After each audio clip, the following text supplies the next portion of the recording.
el podcast de Living Lab. Bienvenidos, bienvenidas a un nuevo episodio del podcast de Living Lab. Hoy tenemos un tema también muy interesante, que está muy en boga, que estamos comentando mucho en el mundo de la innovación, en el mundo de la digitalización dentro del ecosistema de salud, que es Digital Therapeutics, Digital Health. Tenemos una invitada extraordinaria para hablarnos de este tema, que es Aline Noiset, y que enseguida va a estar con nosotros profundizando sobre estos temas. Es cierto que estamos hablando de lo importante y de lo relevante, que son temas relacionados con la salud digital, las terapias digitales, conceptos que ahora mismo estamos comentando mucho y que incluso seguro que algunos y algunas no tenéis muy claro qué diferencia existe entre un concepto y otro, en qué se diferencian. Hoy vamos a hablar de la diferencia de ambos, vamos a profundizar cómo está aportando la tecnología a estos dos ámbitos y cómo está ayudando también de una manera efectiva a todos los actores del ecosistema. Para que conozcáis un poquito más a Aline, antes de que entremos de lleno en la conversación con ella, ella se define como conectora de salud digital. Conecta a los diferentes actores de este ecosistema del que comentábamos. Súper apasionada a nivel de salud digital y referente porque lleva mucho tiempo trabajando en ello. Utiliza el puro mundo de la innovación, la tecnología, las startups, la comunidad médica y moviéndose dentro de todo ese ecosistema es donde consigue influir y consigue que las cosas pasen. Por eso me parece tremendamente interesante que, siendo una persona que también es muy experta en Digital Therapeutics y en salud digital, nos pueda hablar de todos esos campos que está trabajando, desde la genómica a puramente estos temas. Y de hecho, aquí la tenemos. No me detengo más y simplemente le doy la bienvenida. Muchísimas gracias por venir, Aline. Es un placer contar contigo. Igualmente, y un honor. Muchas gracias por la invitación. Para nada, el placer es nuestro. Si nos permites el atrevimiento, siempre a nuestros invitados les hacemos las primeras preguntas para empezar, que es un icebreaker, donde tratamos de conoceros de una manera un poquito diferente, más allá del propio tema a trabajar. Perfecto. Entonces, preguntas de icebreaker. La primera, cuando tomas notas, ¿notas en papel? ¿Tomas notas en soporte digital? ¿Por qué optas? Papel. ¿Por algún motivo en especial? Es que me encanta el papel, el boli en el papel. Y simplemente, claro, es verdad que es una experiencia que parece que vamos perdiendo un poco, ¿no? Y que esa experiencia, ¿no?, de determinados objetos con el papel, es verdad que a mí es algo que también me gusta mucho. Y me importa también el boli que uso para escribir. No valen todos. Exacto. Correcto. Yo hubo una época que me obsesioné mucho con las estilográficas. Ahora ya lo abandoné, pero hubo una época que tenía varias, las coleccionaba. ¿Tienes que hablar con alguien? ¿Prefieres enviarle un mensaje vía WhatsApp o prefieres llamarle por teléfono? WhatsApp. ¿Sí? Eres directa en este sentido. Sí. Luego ya en todo caso ya hablarás. Exacto. Yo. ¿Trabajo remoto? ¿Trabajo en presencial? ¿Qué opción? Híbrido, los dos. Pues soy muy introvertida, entonces me gusta mi tiempo en casa, pero también necesito estar con la gente y verles presencial. Entonces los dos, una mezcla de los dos. Qué bueno. ¿Redes sociales? ¿Utilizas redes sociales? Sí. ¿Alguna de ellas en particular? LinkedIn, Twitter, un poco menos ahora. Instagram también. O sea que bien, usuaria avezada. Sí. Y utilizas varias. Y para acabar este icebreaker, 3 objetos, 2, no sé, los que tú nos quieras decir, que sean objetos importantes para ti en tu escritorio, que suelas tener a tu alrededor. Un micro de podcast así. ¿Ah, sí? ¡Qué bueno! Un boli. Y papel para escribir, para notas, lo imprescindible para mí. Muy bien, fantástico. Pues ahora, si te parece, ahora que te conocemos un poquito mejor, entramos de lleno en los temas que nos ocupan. A mí me gustaría empezar aclarando qué diferencia hay entre lo que son terapias digitales y lo que es salud digital, porque no es exactamente lo mismo, ¿verdad? No. Pues adelante, si nos lo puedes explicar. Pues quizás para empezar te voy a explicar lo que es salud digital. Fantástico. Eso cuando lo hablo con mi familia o mis amigos me preguntan qué hago, le digo pues salud digital, pero alguien que no está en el sector no es fácil entender. Entonces, yo lo defino como nuevas tecnologías aplicadas a la salud. Entonces, herramientas que pueden ayudar a los médicos a hacer su trabajo mejor y a los pacientes a gestionar su salud o su enfermedad mejor. Entonces, eso la definición simple. Ahora, si vamos un poquito más a fondo. Salud digital es un campo muy amplio y hay diferentes como subcategorías dentro. Entonces, una sería las apps que conocemos de fitness, de salud que encontramos en los App Stores. Otra sería EHR, como lo Electronic Health Record, que encontramos en los hospitales, estos softwares. Terapias digitales es una categoría y vuelvo a eso un poquito después. Luego tenemos los wearables, como este anillo, la Oura Ring, los smartwatches, los sensores de todos tipos que permiten colectar datos. Luego tenemos toda la parte de los datos, justamente analizar estos datos para hacer predictiva, por ejemplo. Uh-huh. Y luego tenemos también todo el tema de telemedicina, que hemos hablado mucho estos últimos años, okay, con videoconsulta para hablar con un médico o todos los aparatos que permiten hacer remote monitoring de los pacientes. Entonces, eso es el campo. Luego, dentro de este campo... Un campo enorme, claro. Enorme, ¿no? Sí, sí.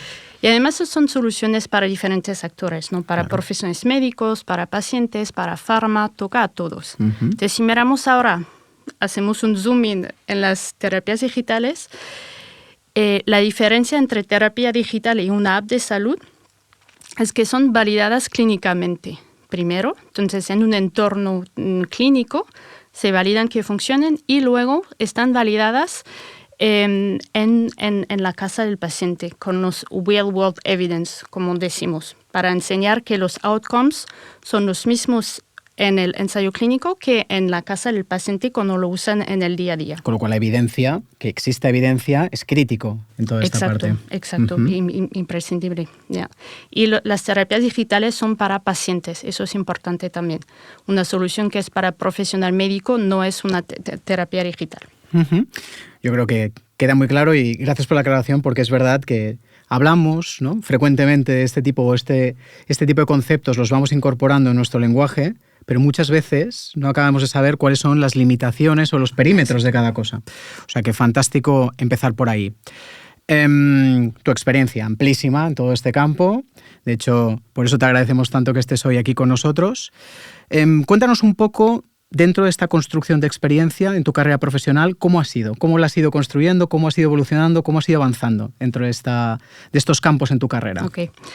Yo creo que me defino como un caso un poco raro porque nunca quería trabajar en salud. Me vine a buscar salud digital por casualidad completa y me enamoré de este sector, el Love at First Sight, desde el día 1 y llevo 12 años ahí.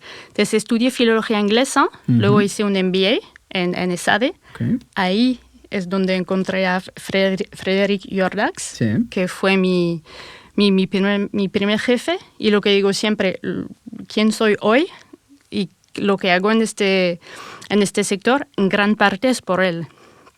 Entonces trabajé con él en doctoral ya 3 años, esa es la parte de startups, y luego empecé a trabajar por mi cuenta, eso es lo que hago hoy, consultora independiente, y trabajé con varios sectores del ecosistema. Trabajé con Bayer, la farmacéutica, con el accelerator que tienen ahí, haciendo puente entre startups y la farma.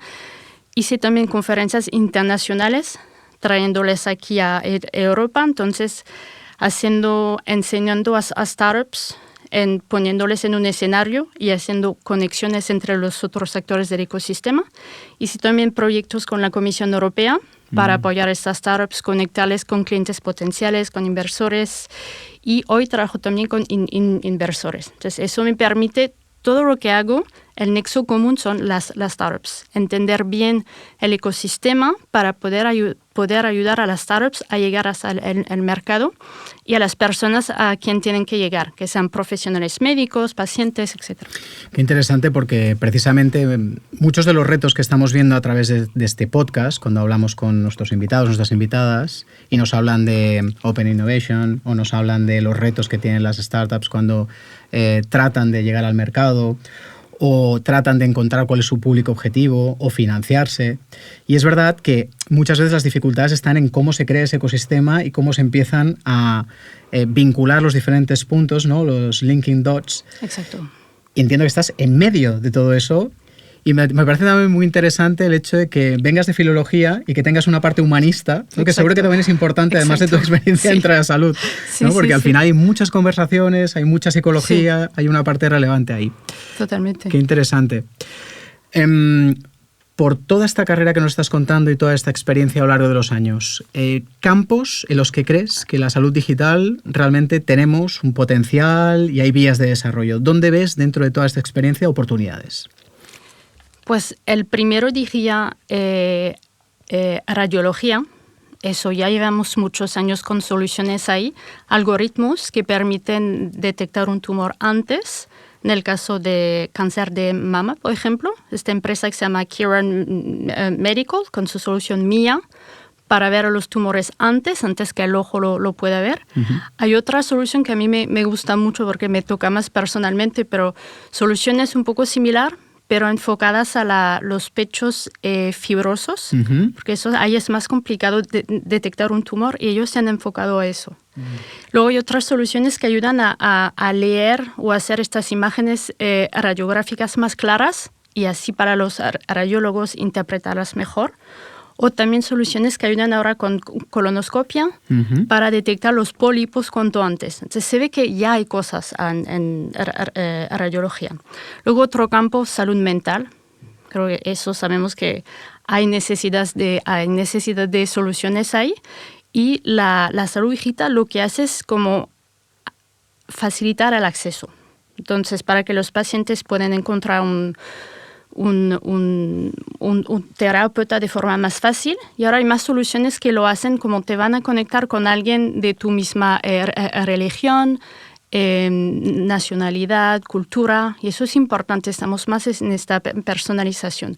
O luego hablamos de las terapias digitales antes, es como la categoría número 1 en terapia digital, para que los pacientes puedan tener la solución en casa y cuidar su salud mental directamente desde casa. Luego, otro campo que me gusta mucho también es la salud de la mujer. Entonces, hemos visto una evolución estos últimos años. Hay más y más soluciones. Y ahora no solo porque hablamos mucho de las reglas para las chicas, del embarazo, fertilidad, pero ahora vamos más allá. Y vemos soluciones para menopausa, que es un tema muy importante del cual no se habla tanto. Dolor específicas de las mujeres, como de las articulaciones, o bien la salud mental postparto. Entonces, todo eso vemos una evolución y un impacto muy, muy importante. De hecho, dentro de la parte de Femtech, dentro de este podcast, también hemos tenido a María Berruezo, que es una de las cofundadoras de LACTAP, y también nos ha estado hablando, ¿no? Ya no solo como pionera, sino también cómo ha ido desarrollando su proyecto y cómo ha ido creciendo y cómo ayuda a la mujer dentro de áreas que muchas veces no son sencillas, como puede ser el amamantamiento, la salud mental post ser madre, etc. O sea que tremendamente interesante. Vas hablando de diferentes actores. Hablamos de los pacientes, hablamos de los profesionales sanitarios, también tenemos las startups. Déjame ir pasando por ellos. Si quieres empezamos por los pacientes. Perfecto. A nivel de pacientes, por concretar, ¿qué beneficios crees que aporta el hecho de desarrollar proyectos y estar enfocados, ¿no?, en este tipo de iniciativas? ¿Qué estamos aportando? Pues creo, lo primero, un poco lo que comentaba antes, acceso más fácil a la salud. Entonces, como telemedicina nos permite acceder a un médico de forma más fácil, quizás también no escoger el médico que nos toca aquí, pero el mejor en su especialidad lo podemos escoger y eso es algo importante para los pacientes. Luego, apoyo en su tratamiento. Eso es algo que vemos más y más, las apps y soluciones. Por ejemplo, yo le descargué a mi madre hace un año una app para que se recuerde tomar sus medicinas todos los días, ¿no? Entonces, cosas así, porque ahora el paciente no solo es tomar la medicina, pero se ve de forma holística. Claro. Entonces, ¿por qué no está tomando su medicina? Entonces, apoyo ahí, apoyo mental, etcétera. Luego para los pacientes también esta parte de personalización. Entonces, si hablamos de terapias digitales, colectan muchos datos y con estos datos permite al doctor ver lo que está pasando y personalizar, ajustar el tratamiento del paciente si hace falta. ¿Tú crees que deshumaniza? Porque ahí es un debate que también a veces es recurrente, ¿no? El hecho de decir, es verdad, está aportando una serie de soluciones que son tremendamente visibles, pero por otro lado no sé si nos desconecta o nos deshumaniza. ¿Qué opinión tienes al respecto? Para mí, las herramientas digitales están acercando el profesional médico al paciente más cerca. Es al revés. Exacto. Porque lo que queremos con las herramientas tecnológicas es que el doctor toda esta parte administrativa que le come mucho tiempo que la tecnología se encargue de eso, de hacer notas, de tomar notas, de entrar las notas en el EHR, y que el doctor pase más tiempo con el médico, porque creo que estamos todos hartos de ir al médico, que esté delante de su pantalla, no nos hace caso. Y creo que ahora con Generative AI, por ejemplo, ya se estaba haciendo, pero creo que Generative AI lo va a acabar y va a ser como streamline, de que un AI va a grabar, imagínate, tú eres el médico, soy el paciente, nos va a grabar y estará todo grabando en el EHR, pero tú y yo estaremos hablando 100% del tiempo. Entonces, wow. ahí vamos también. Y cuando hablamos también de terapias digitales antes, muchas de estas apps incluyen o bien un coach o un botón para contactar con un médico. Entonces, yo lo veo ahora más fácil de contactar con un médico, sobre todo de forma asíncrona, que antes, por ejemplo. Claro. Pasando, hemos hablado de los pacientes, pasando a los profesionales sanitarios. También ellos seguro que tienen beneficios. Algunos los estás apuntando, pero ¿qué más beneficios agregarías que puede tener un profesional sanitario a la hora de desarrollar su práctica? Pues para mí es este apoyo a la decisión, entonces de poder, apoyo al diagnóstico y apoyo a la decisión de tratamiento. Tener herramientas, datos que le ayude a definir qué pasa a un paciente y al mejor tratamiento para este paciente. Y lo que me gusta mucho también de las herramientas digitales es que un doctor no solo ve un paciente estos 6 minutos de la consulta, que es una imagen muy corta, pero lo puede ver a lo largo de 3 meses, por ejemplo. Entonces, lo que pasa entre 2 consultas. Y eso da una imagen mucho más amplia del estado de un paciente. Y creo que eso es clave para un profesional médico también, poder hacer remote monitoring al mismo tiempo, etc. Claro, además no estamos hablando solo de una utilidad clara en la parte de prevención, sino también en la parte de diagnóstico, acompañamiento e incluso empoderamiento del propio paciente a lo largo de toda esta práctica, digamos. Exacto. Está clarísimo. ¿Tú crees que al final los digital therapeutics pueden acabar sustituyendo el tratamiento farmacológico? Es una pregunta radical, porque estamos haciendo en blanco y negro, ¿eh? Exacto. No. Porque vemos que las farmas, la mayoría de las farmas, si no todas, están metidas hoy en terapia digital. O sea, si fuese un competidor para ellos, no estarían tan presentes. Para mí es un complemento de los fármacos. Las terapias digitales se enfocan al paciente de forma más holística, como comentaba antes, ¿no? Muchos usan apoyo mental, apoyo a la nutrición, al deporte. Entonces, no solo es tomar el fármaco, pero todo lo que va alrededor. Y también una aplicación que me gusta mucho de las terapias digitales es que se enfocan en enfermedades raras o en enfermedades autoinmunes que no tienen tratamientos conocidos hoy. Y eso para una farma significa como un nuevo business opportunity o... También son nuevos nichos de mercado no tan atendidos. Exacto. Y que en realidad sí que aportan, por un lado, una oportunidad para la cual generas negocio, pero al mismo tiempo atiendes a un colectivo que está desatendido naturalmente. Exacto. Con lo cual hay un muy buen equilibrio. De hecho, hemos hablado también en este podcast de educación, formación, especialmente de los pacientes, pero en términos de educación, el hecho de que exista un desarrollo y conecte a estos dos actores, ¿crees que es necesario? ¿Crees que estamos trabajando bien la educación de profesionales y la educación de pacientes a la hora de utilizar este tipo de herramientas o prácticas? Bueno, yo creo que es uno de los grandes retos que tenemos hoy, educación, porque para que un profesional de la salud esté como on board, que te compre la solución, tiene él que entender cómo funciona, por qué lo tiene que usar. Y muchos, también los médicos, no tienen mucho tiempo, no todos saben usar bien las tecnologías y lo ven un poco como una amenaza, algo que le va a añadir trabajo y ya tienen mucho, se le da un poco de miedo. Pero no, es explicarles bien cómo esta parte de educación es imprescindible, que entiendan para qué sirve la solución, que les va a ahorrar tiempo, lo que comentaba antes, le va a ayudar con diagnosticar mejor, ofrecer un tratamiento mejor a sus pacientes. Eso es muy importante. Y me acuerdo hace un tiempo hablaba con médicos y digo, ¿pero usaríais terapias digitales? Y este médico me dijo, es que alguien no tenemos tiempo. Alguien nos tiene que explicar para qué sirven, cuándo tenemos que usarlos. Y es así, creo que están abiertos a usar estas tecnologías, pero con esta parte educativa imprescindible. ¿Cómo hacemos para ganar ese tiempo? ¿Cómo hacemos para explicarlo? ¿Es una cuestión de voluntad? ¿Es una cuestión de cambio de mirada por parte de determinados agentes? ¿Por dónde empieza? ¿Cómo hacemos ese clic? Yo creo que las startups, cuando tienen una solución y la quieren llevar al mercado, una parte de esta estrategia de llegar al mercado es ir a ver a los médicos, sentarse con los médicos, esta parte humana que comentamos antes, que al final es todo, ¿no? Y van a conectar más si te ven en persona, si les explicas cómo vas, si lo haces con ellos directamente. Hemos tenido la oportunidad también de entrevistar a Tomás López, que es un fundador de Nixi, y nos contaba precisamente eso, cómo ellos ya están trabajando, ¿no? En 20 hospitales ya, y están hablando muchas veces con el profesional sanitario, tratando de explicar y evidenciar un poco cuál es la diferencia, ¿no? Del hecho de trabajar con la inteligencia artificial, el hecho de poder trabajar con realidad aumentada y el beneficio que aporta al paciente, que en este caso son los niños, que Exacto. además es clarísimo, ¿no?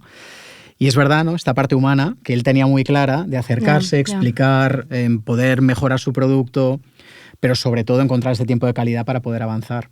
Totalmente de acuerdo. Cambiando un poco de tema en este sentido. Desde el punto de vista de impacto, porque es verdad que hablamos de hacia dónde nos estamos moviendo, de las oportunidades y los retos que existen, pero a nivel de impacto, ¿cómo crees que está impactando este tipo de soluciones? Y sobre todo, a nivel de vincularlo con pequeñas o grandes iniciativas que existen. Yo no sé si por aquí ya tenemos algún ejemplo, que seguro que tú muchos, que has visto, porque hay diferentes velocidades, porque no todos los proyectos alcanzan, porque a lo mejor hay una limitación de país y no en todos los países, o España no es un país muy avanzado. ¿Cómo ves toda esa parte y tu rol de acompañamiento para ayudar que esto suceda? Pues sí, vemos cosas. Yo les acompañé sobre todo, y lo has explicado muy bien a principio de todo, conectando estos diferentes actores, que eso es muy, muy importante. Y lo que vemos también son lo que llamo hubs, como tenemos aquí en Barcelona Health Hub, Tech Barcelona o PO7, que son 2 ecosistemas de salud digital. Y eso creo que es imprescindible hoy en día, de poder traer en un mismo sitio los diferentes actores. Lo que hago yo, pero a una escala distinta. Ellos hacen muchos eventos físicos donde unen estos actores para que cada uno entienda las necesidades del otro y poder ya unirles en un mismo sitio. Y de ahí hemos visto salir cosas, colaboraciones, etc. En este sentido, ¿cómo conectan las startups con actores del ecosistema como pueden ser las farmas o los hospitales? Y si tienes algún ejemplo que especialmente quieras destacar. Pues yo creo que hoy en día la mayoría de las farmas tienen programas de innovación de diferentes tipos, aceleradoras, Venture Builder, otros tipos. Ejemplo de Fair for Future, por ejemplo. Ellos proponen un reto concreto y eso es muy útil para startups porque uno de los retos para startups es que no saben muy bien qué están buscando las farmas. Entonces, si no saben, no pueden ofrecerles una solución, ¿no? Claro. Y luego hay diferentes formas de colaborar. Las farmas o bien pueden buscar una solución que ya existe, que está en el mercado, para integrarla con el negocio directamente.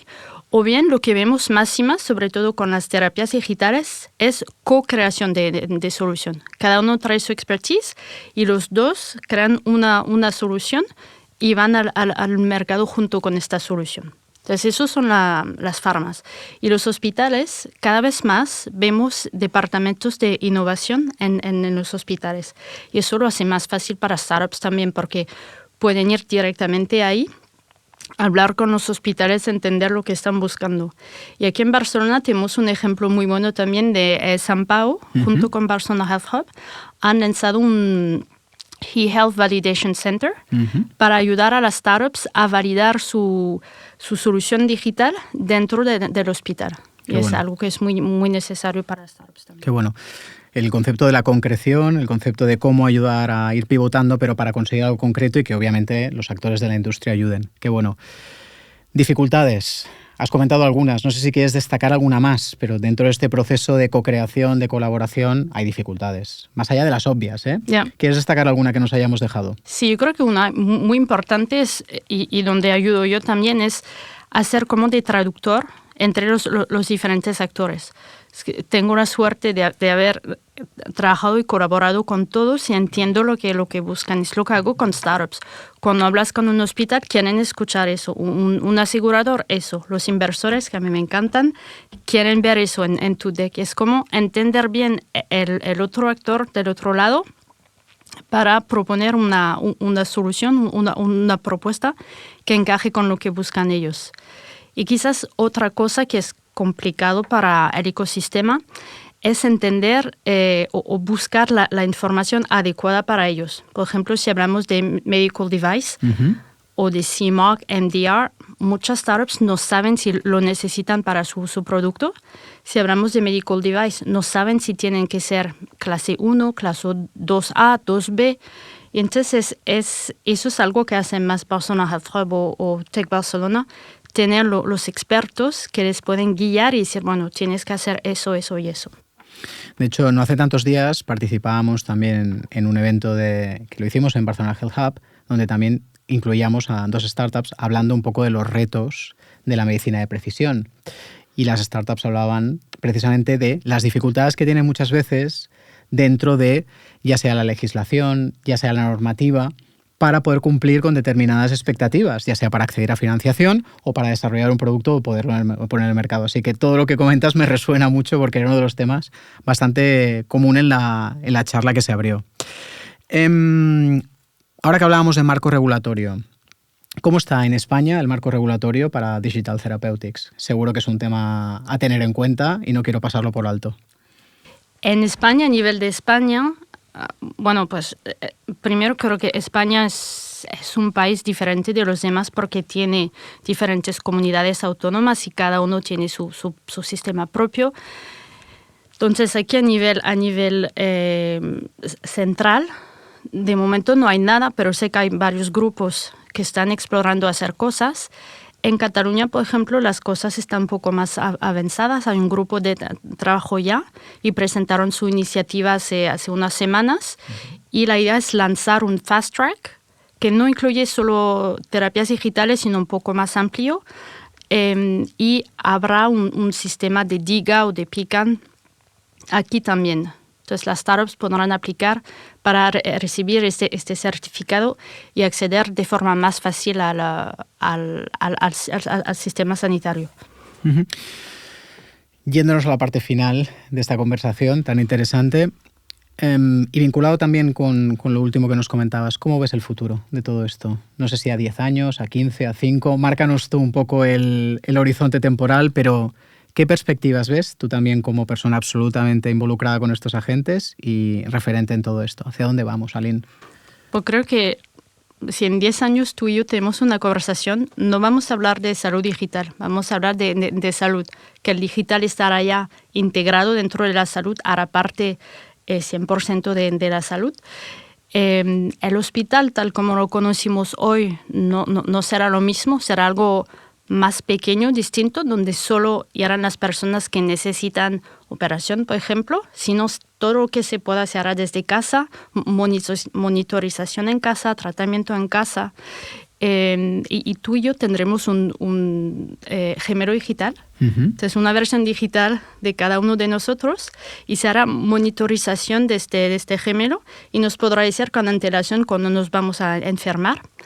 Y yo creo también que tendremos medicina personalizada más avanzada. Entonces, en este caso, habrá un tratamiento para Aline, no para un colectivo con los perfiles similares, no, un tratamiento para mí. Así es como veo yo el futuro.